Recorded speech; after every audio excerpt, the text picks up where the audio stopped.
Tens of thousands of people from all over the world travel to St. John Parish to hear a story rarely told. Whitney Plantation is the site of the only slavery museum in the country. Nancy Parker has more. Local attorney John Cummings shines a light on what he calls a hidden part of history. He recognizes thousands of slaves who paved the way for some descendants to flourish hundreds of years later. Wind in the sugarcane along LA 18 whispers about a place where the past reveals an awful truth.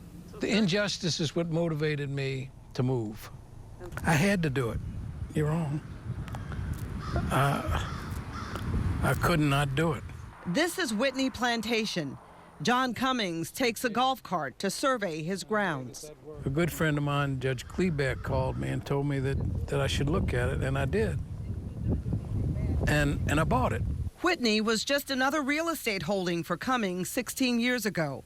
But when he delved into the stories of the people who built it, they became his life's passion. I actually looked at, for the first time in my life, and I'm 78 years old, I looked at the slave inventories, and I saw where a woman who was appraised, her value was such, and the description was that she was a good breeder. And I thought to myself, what is this? I found the oral histories of the slaves, and that's when the light went on, and that's when I put on my boots and started marching. From restoring the big house to moving an old church built by emancipated slaves to the property, Cummings brings history alive here through art and emotion. And we have all of the children of Whitney in there, the little children. The plantation began centuries ago as Habitation Heidel. This was a plantation started in the 18th century by a German settler. His name was Ambrose Heidel. And this was an indigo plantation. In the early 19th century, the plantation was turned into a sugar cane. You know, they produced sugar cane, and they had many slaves who were brought over here to work the land. Dr. Ibrahima Seck is a historian from Senegal, Africa, the birthplace of thousands of slaves. Cummings enlisted the help of Seck and renowned researcher Dr. Gwendolyn Midlo Hall to shape the historic land into a slavery museum. This section honors Louisiana slaves. I went to every courthouse in the state, Gwendolyn Midlo Hall and Dr. Ibrahim Seck.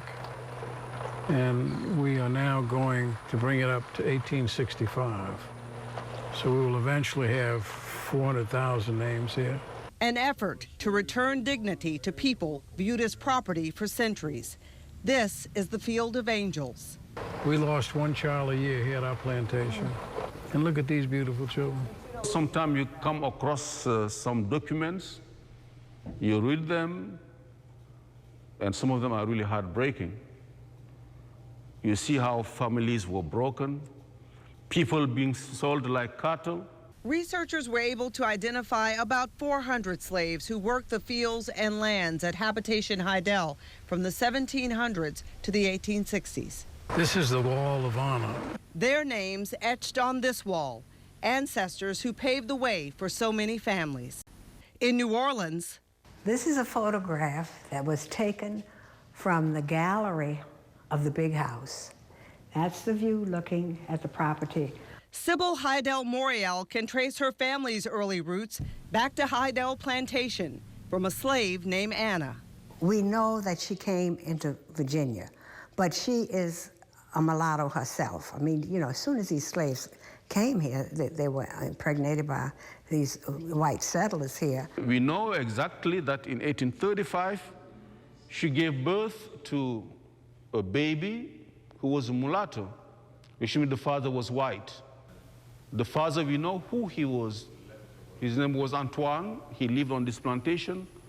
And Antoine was the brother of the owner of this plantation, the brother of Marie Azili Heidel. This is a picture of Anna's son, Victor, Sybil Morial's great-grandfather. There is an inventory with 101 slaves.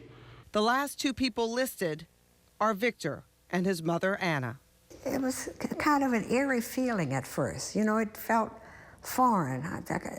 It made me sad to think that Victor, my ancestor, had lived, he was owned.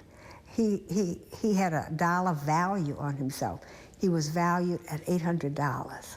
Now, I don't know what that would translate to today. Anna was valued at $100.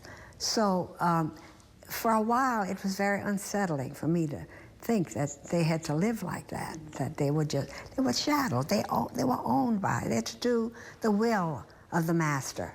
Moriel brought her family back to the plantation to see where their history here began. You're not going to be the same when you leave. John Cummings wants all visitors to experience the truth and awakening. We'll do between 35 and 40,000 people in the first year. And you know what it is? I don't advertise it.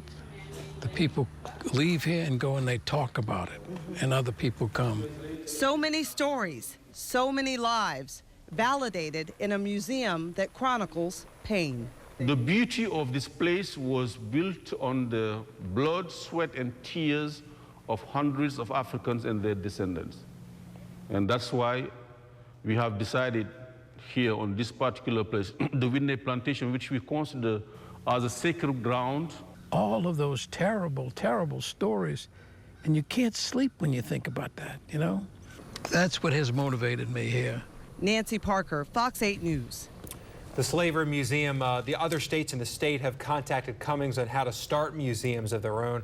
Also, Sybil Morial has a section in her new memoir, Witness to Change, about her family's connection to the plantation.